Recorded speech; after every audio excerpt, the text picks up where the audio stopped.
Sejam todos bem-vindos a mais um programa EBD Online com a preciosa paz do Senhor Jesus. Hoje trazendo breves reflexões sobre a lição 5, uma perspectiva pentecostal de missões.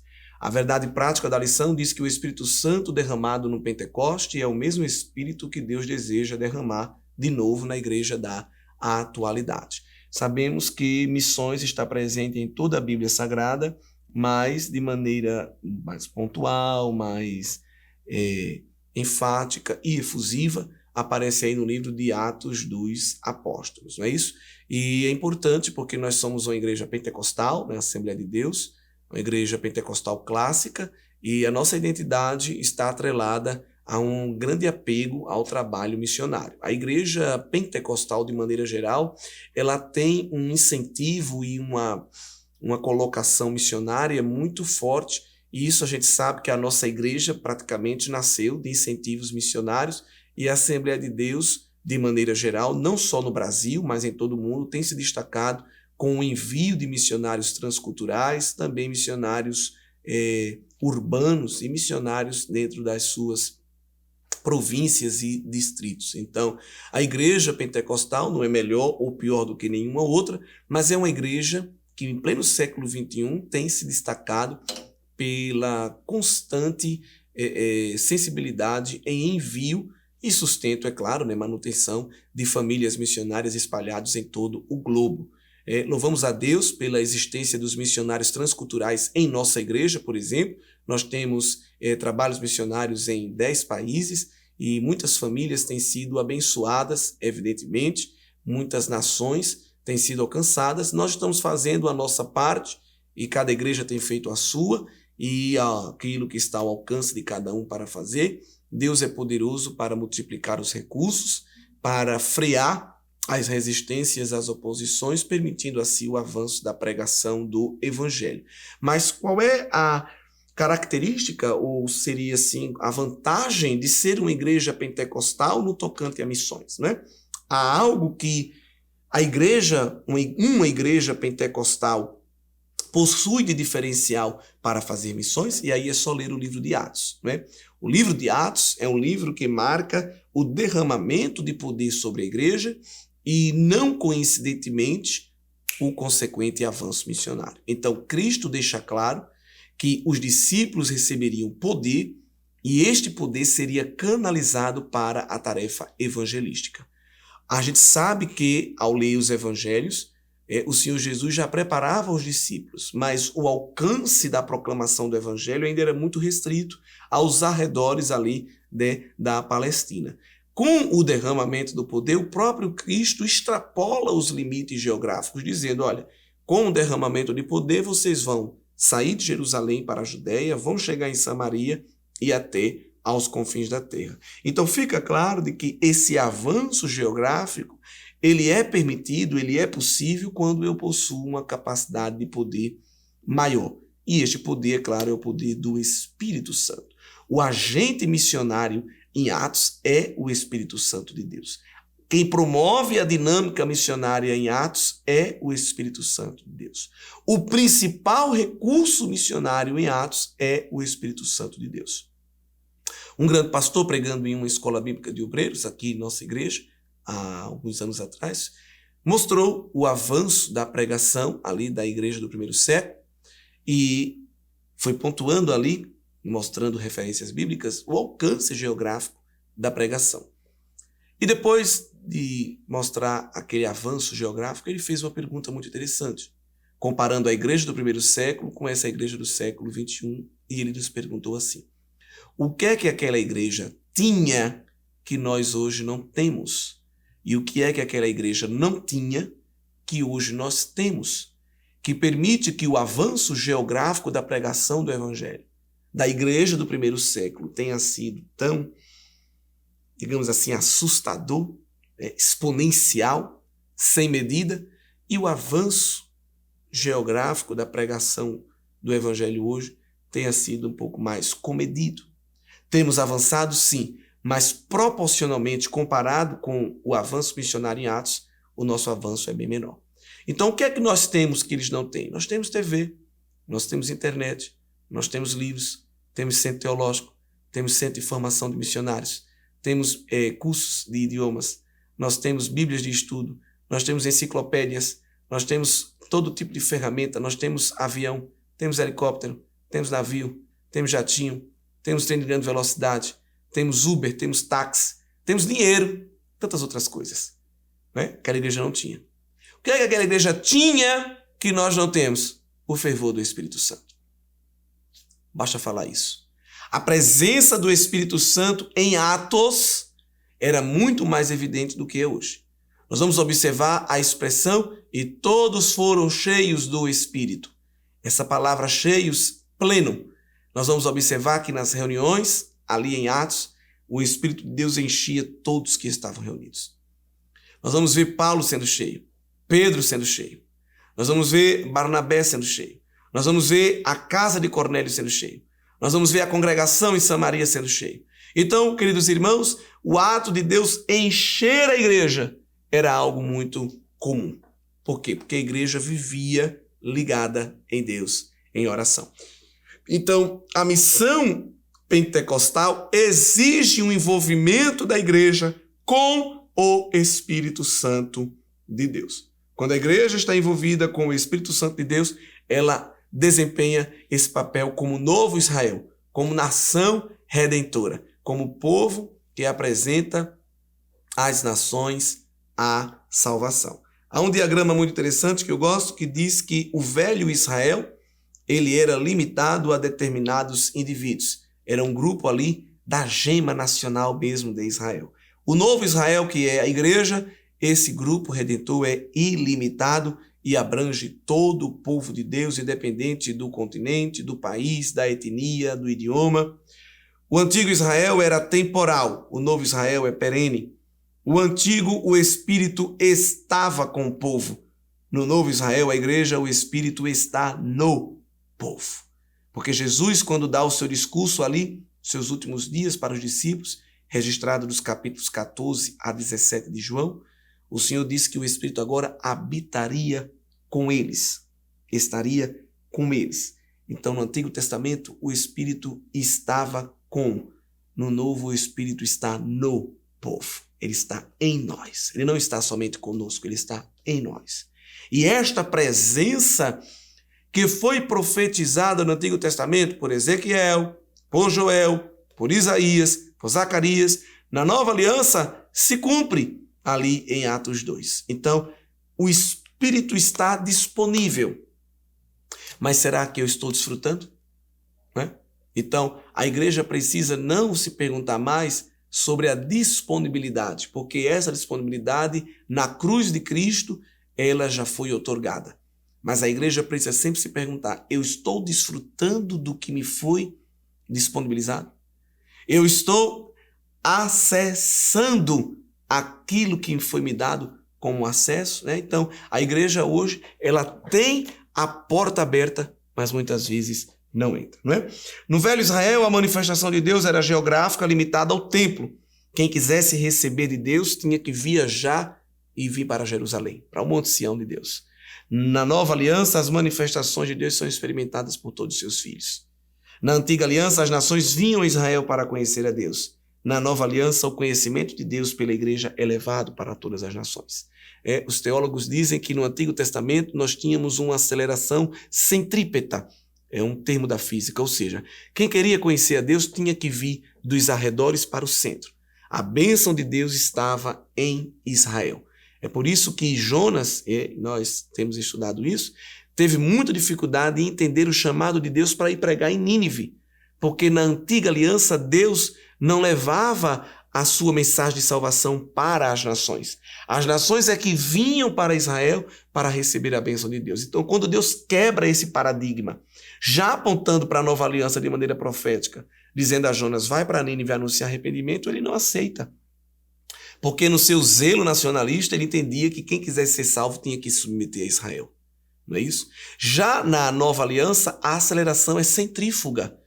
Agora a bênção de Deus não é dos pontos para o meio. A bênção de Deus irradia do meio para os pontos, para os arredores. Então, ali em Pentecoste, Deus neutraliza a maldição de Babel, Porque em Babel o homem quis chegar no topo do céu sem a ajuda de Deus. Por isso Deus espalha idiomas e causa confusão.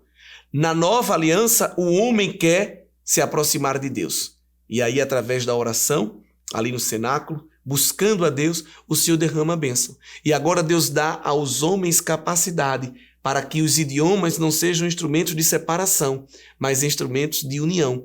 E aquelas 14 nações que estavam ali irradiadas, elas agora não são espalhadas em confusão, mas elas são congregadas na revelação do Espírito para receber o Evangelho, e quando se dispersam, não se dispersam mais em confusão, se dispersam em paz, como missionários, levando e irradiando a mensagem do Evangelho.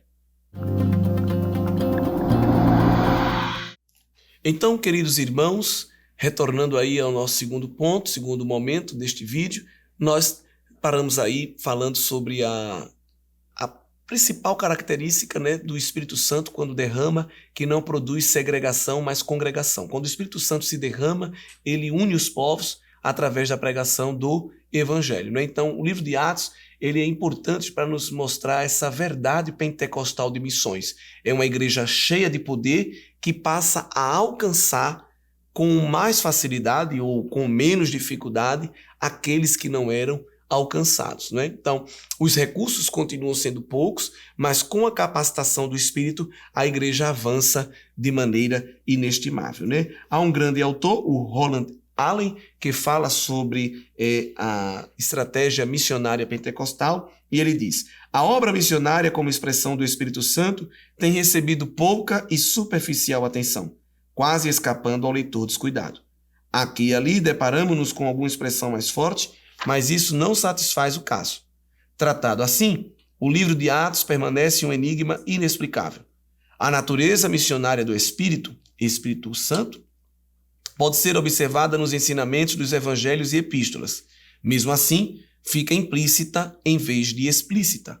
É no livro de Atos que ela se salienta como fator proeminente. Ali, mostra-se soberana. A nossa compreensão do papel do Espírito Santo é fundamental para qualquer uma verdadeira apreensão de sua pessoa, pois abrange metade da sua função. Se negligenciamos este aspecto, perdemos de vista a perfeição do Espírito. Assim, nossa compreensão permanece parcial e desequilibrada, nossa perspectiva do passado carece de um sólido fundamento, nosso conceito do dever presente fica incompleto, e nossa expectativa com relação ao futuro mostra-se vaga e indistinta. O que é que o autor quer falar aqui? É que se eu não entendo o papel do Espírito Santo em Atos, a minha visão de igreja, de evangelização, de dons espirituais, de tudo mais, e também até para o passado, né? A minha eleição em Deus, fica tudo distorcido. O que foi que Deus me escolheu? Deus não me escolheu para realizar o sonho da casa própria, Deus não me escolheu para eu dar a volta por cima, para eu ter dupla honra. Deus me escolheu, nós já vimos, para ser resgatado do pecado e se transformar num instrumento da sua glória. E, evidentemente, como igreja, contribuir para a propagação do reino e do evangelho. Então, o Espírito Santo vem como este fator proeminente, capacitando-me para desempenhar o propósito de Deus na minha vida, que é a proclamação do evangelho, que é a grande comissão, Mateus 28, 19 e 20. Então, quando a igreja ela tem uma compreensão do caráter missionário do Espírito Santo, a perspectiva pentecostal de missões, o trabalho dela vai ser facilitado, né? Então, quando eu pensar, vou enviar um missionário para tal lugar, e quais são os recursos que eu preciso e tudo mais, a primeira pergunta é: aonde é que o Pai quer que a gente vá agora? Onde o Espírito quer que a gente vá agora? A primeira pergunta. Então, às vezes, as pessoas escolhem o lugar, escolhem a pessoa que vai e faz o trabalho. Tem pessoas que nem aceitam mais ser enviados pela igreja, já tomam a posição: eu sou um missionário, eu mesmo vou, eu mesmo faço. E aí nós temos que ter o cuidado, porque quem direciona a missão na igreja é o Espírito Santo, não é? Isso não é opinião minha, isso é Escritura. Vamos lá para Atos 13, e Atos 13, no versículo de número 2, nos dito assim: e servindo eles ao Senhor e jejuando, disse o Espírito Santo: apartai-me a Barnabé e a Saulo para a obra que os tenho chamado. Que obra que Deus tinha chamado eles? A obra missionária. A proclamação do evangelho, transcultural, né? Em contextos geográficos diretos. Quem foi que disse? Qual foi a voz que ecoou? Foi a voz do Espírito Santo. E quem foi que escolheu Barnabé e Saulo? Foi a igreja de Antioquia? Não. A igreja apenas obedeceu à escolha do Espírito Santo. Então é o Espírito que diz quem vai, para onde vai, quando vai e como vai. E as necessidades, esse mesmo Espírito irá suprir. É por isso que a igreja obedece no verso 3, jejuando, orando, pondo sobre ele as mãos, os despediram. Então, aqui em Atos, nós vamos ver um espírito bem presente numa igreja que se dizia também pentecostal, não do ponto de vista só de nome, mas do ponto de vista de essência. E qual é a essência de Pentecoste? É uma igreja cheia do poder do Espírito Santo. Deus confirma que esses homens são enviados quando Barnabé e Saulo chegam ali em Chipre e depois até a ilha de Pafos, e quando começam a pregar, nós vamos ver ali Elimas, o encantador, querendo atrapalhar a pregação. Mas o verso número 9 diz que Saulo, cheio do Espírito Santo, repreendeu aquele homem, neutralizou aquele espírito mau e a pregação do evangelho foi continuada. Então, quando o Espírito está no comando, no controle, na presidência, né, na direção, ele vai suprir as necessidades para que o trabalho seja feito e as necessidades espirituais, assim também como as materiais. Então, a igreja que ela é pentecostal, os evangélicos pentecostais precisam cada vez mais reafirmar a sua dependência do poder do Espírito Santo para o trabalho missionário, né? Há um livro muito bom que pode ser lido também esse trimestre, Pentecostes. Essa história é a nossa história do Robert Menzies, muito conhecido no meio pentecostal. E ele diz aqui na página 23 que os pentecostais são evangélicos no sentido de que afirmam a autoridade da Bíblia, proclamam que a salvação é encontrada somente em Cristo e enfatizam a importância de partilhar o evangelho com os outros. Então, a perspectiva pentecostal, ela está centralizada, podemos dizer assim, também nessas três vertentes. Primeiro, reconhecer que a Bíblia é a autoridade máxima. Então, a igreja pentecostal que faz missões não apresenta um produto. Ela tem como direção, como base, como fundamento as Escrituras Sagradas, não é? Ela também reconhece que salvação está presente somente em Cristo. E a igreja pentecostal de Atos, ela tinha também isso muito bem esclarecido. Atos 4, verso 12. E em nenhum outro há salvação, porque também debaixo do céu nenhum outro nome há, dado entre os homens, pelo qual devamos ser salvos. Então, a centralidade das Escrituras e a centralidade de Jesus Cristo para a salvação. E a igreja pentecostal, além de ter a Bíblia como autoridade e reconhecer que a salvação é somente operada em Cristo Jesus, ela é uma igreja que não cruza os braços diante da necessidade de partilhar o evangelho. Ainda que ela sofra as pressões políticas, culturais, religiosas do seu momento, ela não se cala, como diz aqui Pedro e João diante do sinédrio da oposição religiosa dos judeus, em Atos 4 e 20, porque não podemos deixar de falar do que temos visto e ouvido. Então, a igreja pentecostal, ela usa o poder do Espírito Santo para proclamar a palavra, apresentar Cristo como Salvador, e isso de maneira irrestrita, de maneira alargada do ponto de vista geográfico. Que Deus nos ajude a sermos verdadeiramente pentecostais e verdadeiramente missionários. Que o conhecimento é capaz de mudar a vida de quem lê, a gente já sabe. E que livro você pode comprar em qualquer livraria. Mas nós transformamos 100% do nosso lucro em mudança de vidas, através da ação social, evangelismo e missões. Ao adquirir qualquer um de nossos produtos, seja presencial ou à distância, você está investindo em alguém. Na próxima vez que você for comprar livros ou artigos evangélicos, não vá em qualquer lugar. Vá na Livraria Arca Missionária. Uma nova história começa quando você compra aqui.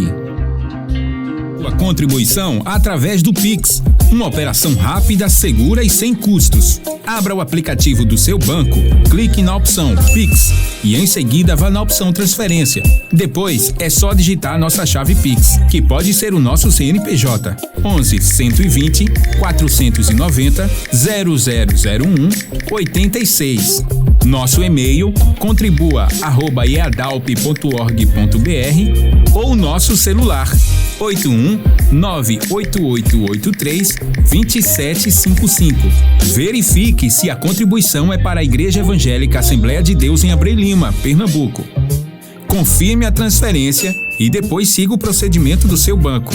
Anote nossas chaves Pix para não esquecer. CNPJ 11 120 490 0001 86.